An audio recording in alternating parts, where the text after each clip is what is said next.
नया रसोई gas composite cylinder बाजार में आया। अब अचानक खत्म नहीं होगी गैस। कंपोजिट एलपीजी सिलेंडर अब लखनऊ में मिलेगा। सीएम योगी आदित्यनाथ ने इंडियन ऑयल के पारदर्शी कंपोजिट एलपीजी सिलेंडर का शुभारंभ किया। सीएम योगी ने कहा कि जनता को नया विकल्प मिलेगा। इस सिलेंडर के पारदर्शी होने तक आसानी से गैस लेवल का पता चल सकेगा। अपने सरकारी आवास पर इंडियन ऑयल को बधाई देते हुए सीएम योगी आदित्यनाथ ने कहा कि लखनऊ की जनता के लिए ये सिलेंडर उपलब्ध हो चुका है। इसके अलावा गोरखपुर, कानपुर, प्रयागराज, वाराणसी की जनता को ये पारदर्शी फाइबर युक्त सिलेंडर मिलने लगा। कार्तिक पूर्णिमा के मेले को लेकर प्रशासन अलर्ट। निगरानी के लिए लगाए जाएंगे कैमरे। गढ़मुक्तेश्वर में लगने वाले कार्तिक पूर्णिमा मेले को लेकर प्रशासन ने तैयारी शुरू कर दी है। इसके चलते हापुड़ डीएम अनुज सिंह और एसपी दीपक भूकड़ ने अधिकारियों के साथ बैठक पर मेले की सुरक्षा को लेकर निर्देश दिए। बैठक के दौरान एसपी ने अधिकारियों को निर्देश दिए कि मेले के प्रवेश द्वार और निकास द्वार पर पुलिस बल तैनात रहेगा। इसके साथ ही डीएम ने आगे कहा कि आगामी 6 या 7 नवंबर तक मेले की तैयारियां पूरी कर ली जाएं। अधिकारियों को निर्देशित किया कि पूरे मेले पर क्षेत्र में 150 कैमरे लगवाए जाएं, 10 आईपी कैमरा स्थापित करवाएं। इन लोगों को दूसरे विभागों में जल्द नौकरी देगी यूपी सरकार। कार्मिक विभाग ने तेज की भर्ती की प्रक्रिया। योगी सरकार ने मृतक आश्रित कोटे पर दूसरे विभागों में अनुकंपा के आधार पर नौकरी देने की प्रक्रिया तय कर दी है। अपर मुख्य सचिव कार्मिक देवेश चतुर्वेदी ने इस संबंध में शासन आदेश जारी कर दिया है। शासन आदेश में कहा गया है कि कोविड और 1 अप्रैल 2020 से अब तक नॉन कोविड से मृत कार्मिकों के आश्रितों को अनुकंपा नियुक्ति देने और सभी देयकों के भुगतान को लेकर बैठकों में तृतीय और चतुर्थ श्रेणी के पदों की कमी के बारे में जानकारियां मिल रही थी। इसलिए मृतक आश्रित कोटे पर अनुकंपा के आधार पर उसी विभाग में पद न होने पर दूसरे विभागों में नौकरी देने की व्यवस्था की गई है। इसके लिए उत्तर प्रदेश सेवा काल में मृत सरकारी सेवकों के आश्रितों की भर्ती नियमावली 1974 में संशोधन किया गया है। 10 नवंबर को मेरठ आएंगे सीएम योगी आदित्यनाथ। 2078 खिलाड़ियों को करेंगे सम्मानित। मुख्यमंत्री योगी आदित्यनाथ 10 नवंबर को मेरठ आ रहे हैं। वो यहाँ प्रदेश के 75 जिलों के पैरा ओलंपिक समेत 2078 खिलाड़ियों को सम्मानित करेंगे। सरदार वल्लभ भाई पटेल कृषि विश्वविद्यालय में सम्मान समारोह होगा। शासन से सूचना जारी होने के बाद कमिश्नर सुरेंद्र सिंह और डीएम के बालाजी ने प्रशासनिक तैयारियां शुरू कर दी हैं। सभी जिलों को युद्ध स्तर पर तैयारी के निर्देश दिए गए हैं। मेरठ में लंबे समय से मुख्यमंत्री के कार्यक्रम की योजना बनी थी, लेकिन बार बार आयोजन टल रहा था। अब प्रदेश सरकार की ओर से सूचना जारी की गई। यूपी में पेट्रोल डीजल 12 रुपए तक सस्ता, बिहार में आई बहार। पेट्रोल डीजल के बढ़ते दाम से दिवाली के मौके पर आम आदमी को राहत मिली है। केंद्र के द्वारा पेट्रोल डीजल पर उत्पाद शुल्क कम करने के बाद उत्तर प्रदेश समेत कई राज्य सरकारों ने ईंधन की कीमतों में कमी कर दी है। इससे उपभोक्ताओं को राहत मिलेगी। पूर्व में पेट्रोलियम और प्राकृतिक गैस मंत्रालय संभाल चुके धर्मेंद्र प्रधान ने कहा कि उपभोक्ताओं को राहत देने के लिए मोदी सरकार का जिम्मेदार फैसला है। केंद्र सरकार और राज्य सरकार के वैट घटाने के फैसले के बाद उत्तर प्रदेश में पेट्रोल डीजल के दामों में 12-12 रुपए की कमी हो गई है। फ्री राशन सीएम योगी ने दी 15 करोड़ लोगों को सौगात। मुख्यमंत्री योगी आदित्यनाथ ने मार्च 2022 तक निःशुल्क राशन देने की घोषणा की है। अंत्योदय कार्ड धारकों को राशन में 35 किलो चावल, गेहूं के साथ दाल, तेल, नमक भी दिया जाएगा। अंत्योदय कार्ड धारकों को हर महीने चीनी मिलेगी। मुख्यमंत्री योगी आदित्यनाथ ने ऐलान अयोध्या में दीपोत्सव के दौरान किया।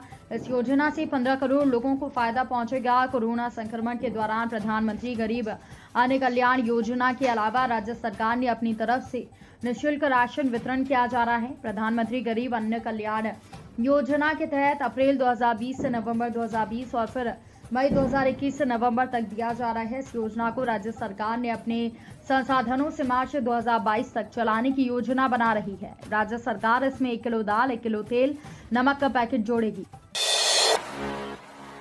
यूपी के शहर के बड़े हाउसिंग ग्रुप जनवरी से लॉन्च करेंगे बड़े प्रोजेक्ट। गोरखपुर के विस्तार के साथ ही गोरखपुर विकास प्राधिकरण महायोजना 2031 को जल्द से जल्द लागू करने की कोशिश में है।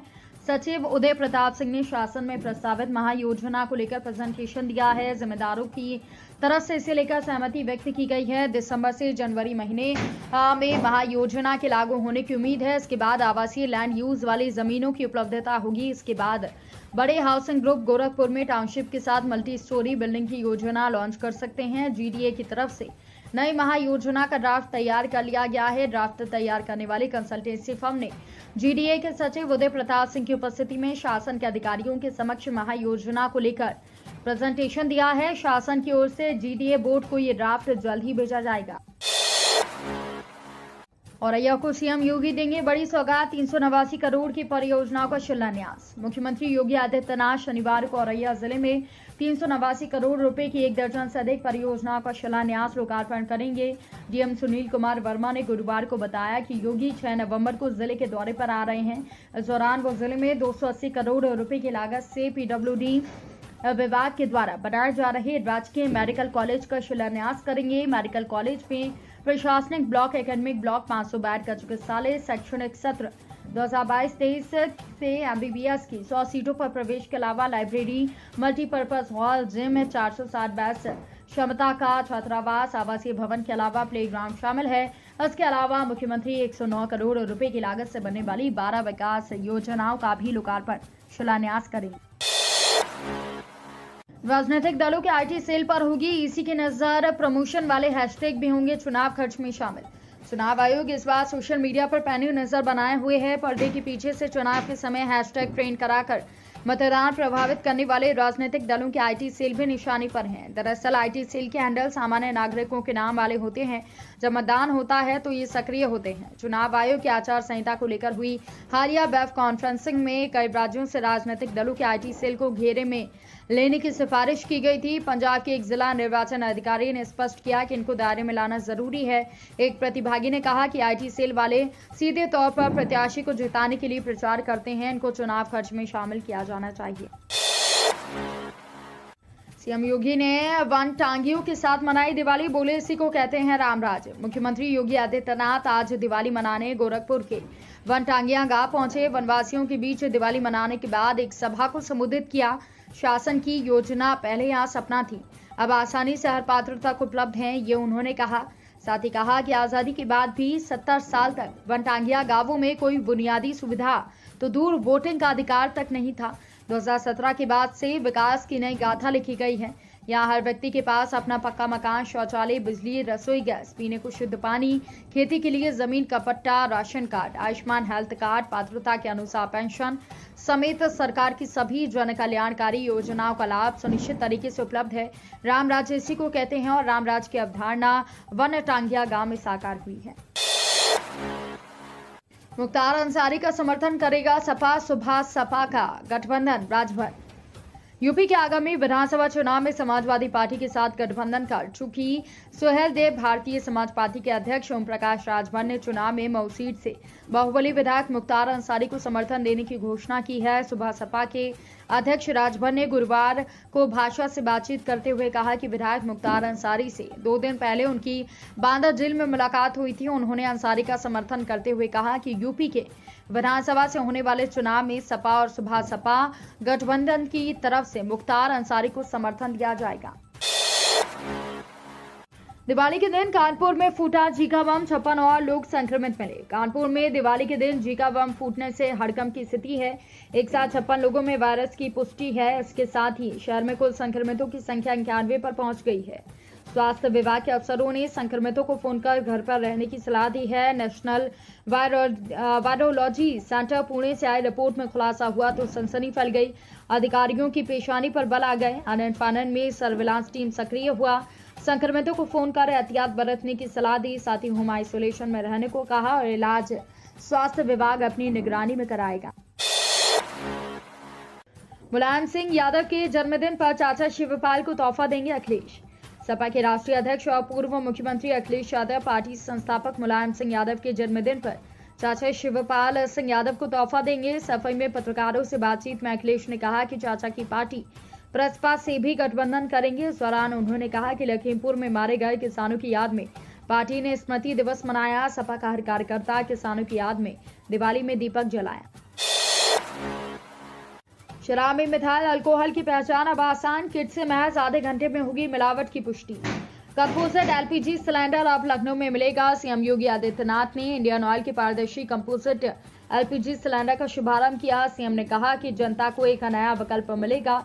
इस सिलेंडर के पारदर्शी होने से आसानी से गैस के लेवल को पता चल सकेगा। अपने सरकारी आवास पर इंडियन ऑयल को बधाई देते हुए सीएम योगी ने कहा कि लखनऊ की जनता के लिए ये सिलेंडर उपलब्ध हो चुका है। इसके अलावा गोरखपुर, कानपुर, प्रयागराज, वाराणसी की जनता को ये सिलेंडर मिलने लगा है। योगी का विपक्ष पर हमला। हम कब्रिस्तान के लिए नहीं, मंदिरों पर खर्च कर रहे जनता का पैसा।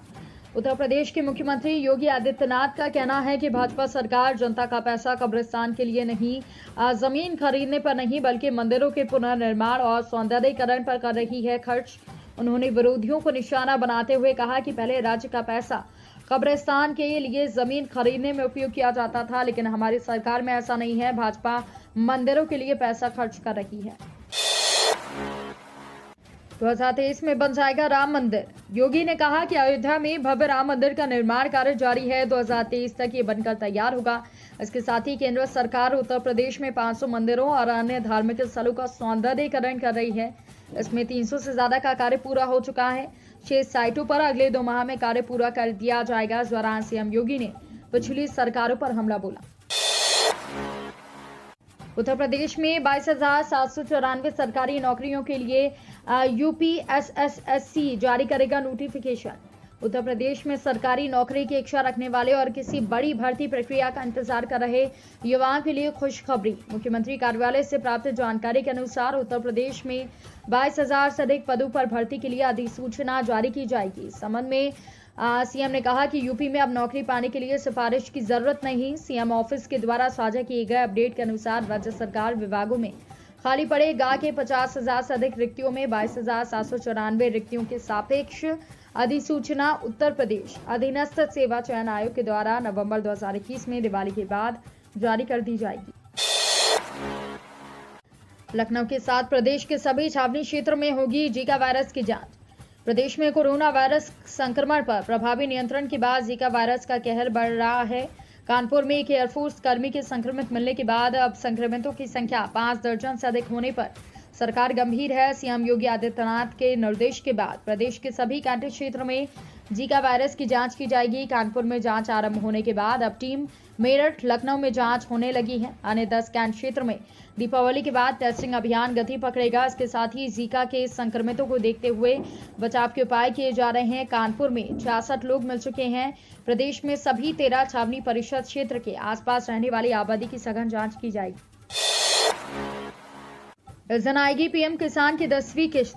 देश के लाखों किसानों को जल्द ही खुशखबरी मिलने वाली है। खबर है कि 15 दिसंबर के आसपास पीएम किसान योजना की 10वीं किश्त जारी करेंगे। अगर आप किसान हैं और अभी तक पीएम किसान योजना के तहत अपना पंजीकरण नहीं कराया है तो ऐसा करने का ये सही समय है। आपके द्वारा आवेदन करने और आपका आवेदन स्वीकार करने के बाद आपको अपने बैंक खाते में 2,000 रुपये मिलेंगे। अब इन गारंटी मिल रहा है 1.60 लाख रुपए का लोन। ऐसे करें अप्लाई। देश का किसान खेती के साथ कुछ और करके आत्मनिर्भर बन सके, इसके लिए सरकार बिना गारंटी के लोन दे रही है। किसान सरकार के पशु किसान क्रेडिट कार्ड दे रही है। इसमें खास बात यह है कि पशु किसान क्रेडिट कार्ड में मोदी सरकार की तरह किसान क्रेडिट कार्ड योजना की तरह है। इससे अधिकतम 3 लाख रुपए तक की रकम गाय, भैंस, भेड़, बकरी, मुर्गी के पालन के लिए मिलेगी। 1.60 लाख रुपए की रकम के लिए कोई गारंटी नहीं देना होगी। लगातार 4 दिन बंद रहेंगे बैंक। घर से निकलने से पहले जरूर चेक करें छुट्टियों की लिस्ट। अगर आपको भी इस हफ्ते बैंक से जुड़ा कोई काम निपटाना है तो घर के बाहर निकलने के पहले छुट्टियों की लिस्ट चेक कर लें। 4 दिनों बैंक में अवकाश रहने वाला है। हर माह के आखिरी में आरबीआई की तरफ से बैंकिंग छुट्टियों की लिस्ट जारी की जाती है। इस लिस्ट में सभी राज्यों के हिसाब से छुट्टी दी जाती है। आरबीआई ने नवंबर माह की लिस्ट जारी कर दी है, जिसमें 17 दिन बैंकों को बंद रखा गया है। अगर आप ये जान लें तो आपको बैंक के बार-बार चक्कर नहीं लगाना पड़ेंगे। स्कॉटलैंड को रौंदने के लिए तैयार इंडियन क्रिकेट टीम। जहां टीम इंडिया अफगानिस्तान को 66 रनों से हराकर T20 वर्ल्ड कप में अपनी पहली जीत दर्ज कर ली है, तो दूसरी तरफ अब इंडियन क्रिकेट टीम स्कॉटलैंड को हराने तैयार है। शुक्रवार के दिन खेला जाने वाला ये मुकाबला T20 वर्ल्ड कप में बने रहने के लिए जरूरी है। स्कॉटलैंड के साथ मुकाबला जीतने पर T20 वर्ल्ड कप में बने रहने की उम्मीद जगी है। ये मुकाबला जहां एक तरफ जीतना जरूरी है तो वहीं दूसरी तरफ नेट रन रेट बढ़ाने के लिए इंडिया के पास अच्छा मौका है। योगी सरकार ने यूपी के इन परिवारों को दिए 2-2 लाख रुपए। यूपी के मुख्यमंत्री योगी आदित्यनाथ ने गाजीपुर के मोहम्मदाबाद थाना क्षेत्र में हुई सड़क हादसे में लोगों की मौत पर शोक व्यक्त किया। उन्होंने परिजनों के प्रति संवेदना व्यक्त की है। परिजनों को 2-2 लाख रुपए की आर्थिक सहायता के निर्देश दिए। मुख्यमंत्री ने घायल लोगों का उपचार कर और लोगों को हर संभव मदद राहत प्रदान करने के निर्देश दिए। क्या बढ़ेगी ग्राम प्रधानों की सैलरी? पंचायती राज विभाग निदेशक से मिले संगठन प्रतिनिधि। राष्ट्रीय पंचायती राज ग्राम प्रधान संगठन के प्रतिनिधि अपनी 8 सूत्रीय मांगों को लेकर पंचायती राज विभाग के नए निदेशक अनुज कुमार झा से मिले। प्रदेश अध्यक्ष उपाध्यक्ष डॉक्टर अखिलेश सिंह के नेतृत्व में प्रधानों ने विभिन्न मुद्दों पर चर्चा की। ये जानकारी संगठन के राष्ट्रीय प्रवक्ता ललित शर्मा ने दी। उन्होंने बताया कि प्रधानों की समस्या को लेकर संगठन वार्ता कर रहा है। अलग अलग स्तर पर प्रयास किए जा रहे हैं। शर्मा ने कहा कि 26 अक्टूबर को मुख्यमंत्री से मिलकर बात की गई थी। अपर मुख्य सचिव मनोज कुमार सिंह से कई दौर की वार्ता तो हो चुकी है। सिलसिलों को जारी रखते हुए आज नए निदेशक से बात की गई है। उन्होंने वार्ता को सकारात्मक बताते हुए कहा कि आश्वासन मिला है। प्रधानों के हक में घोषणाओं की उम्मीद भी उन्होंने व्यक्त की है। घर बनाना हुआ आसान, 1400 रुपए में मिल रही आवास विकास की जमीन। राजधानी लखनऊ में घर बनाने का सपना देख रहे हैं तो आपके लिए अच्छी खबर है। आवास विकास परिषद अगले महीने नई जेल रोड के पास आवासीय योजना लॉन्च कर रहा है। इस योजना के अंतर्गत आपको सस्ते प्लॉट मिलेंगे। लंबे समय बाद आवास विकास आवासीय योजना लॉन्च कर रहा है। इस योजना के तहत उपभोक्ता को 1400 से 1500 रुपए स्क्वायर फीट की दर से प्लॉट दिए जाएंगे। लखनऊ में जमीनों की कीमतों के अनुसार आवास विकास के प्लॉट की कीमत काफी कम है। ऐसे लोगों को सस्ते दरों पर प्लॉट मिल सकेगा। एलडीए की आवास योजना से तुलना करें तो आवास विकास योजना की प्लॉटों की कीमत काफी